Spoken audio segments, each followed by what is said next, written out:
it's very parang early on when you came in as a anong tawag ang Press officer, para as a sa press press officer. officer. Ang napansin ng mga tao parang ito ang Malacanang under BBM is on attack mode. Was that the marching orders from the palace, from the president? I did not receive any marching order to be an attack dog. What was given to me is to fight fake news. Yun talaga yung una eh. Kasi ang dami talaga lumalabas na fake news na naguguluhan din yung mga kapwa natin Pilipino.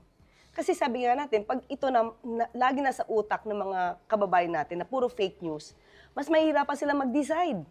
At ano na yung paniniwalaan nila, totoo ba to o hindi. So that's one of my tasks, to fight fake news. So attack dog, I don't consider myself as an attack dog. Defend dog, maybe. Pwede. Mas gusto mo yon. Kasi hindi ako nag-attack eh. Okay. Ang ina-attack nila yung Pangulo eh. So what should I do? Defend the government, defend the president. So sinabi, anong unang tanong sa akin, I will not forget this, it's from Maricel Halili. First time. Reporter namin dito sa Oo, News that's 5. right. Sabi ko, history ka sa akin. Sabi ko, may history ka sa akin. Sabi ko, ang unang tanong niya sa akin is, if I'm not mistaken, parang the president is gearing towards dictatorship, something like that. So, it is an attack On the president. on the president. So what should I do? I have to defend. So what can we expect from the former president? To create intrigues and to plant evidence.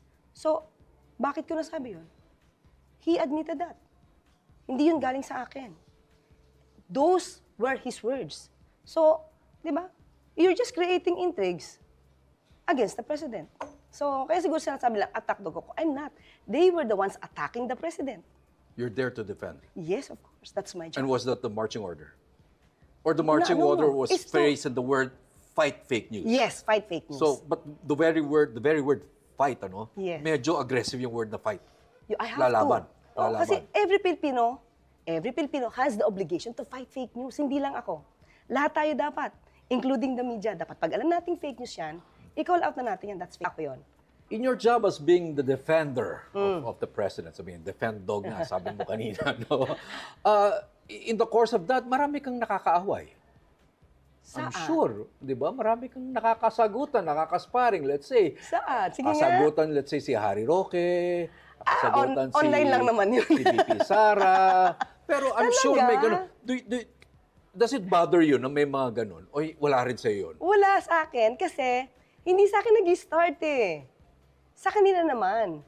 So, ang gagawin ko lang is sumagot. So, every word na sabihin nila yan, aaralin ko yan. Diba? Ba't gano'n ang sinabi niya? So, saka ako sasagutin. Kailangan sumagot. Kasi pag hindi mo yan sinagot, yung mga kasinungalingan nila, mananatili yan sa utak ng tao, iisipin nila, totoo yun. O, like what happened to this Kuwait, travel.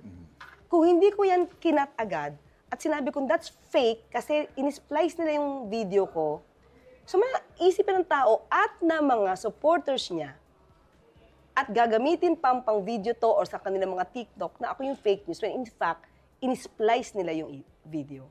So, kailangan i-correct yun. So, hindi ako nakikipagsagutan. Kailangan ko lang siyang i-correct. Yan. Ikaw, correct.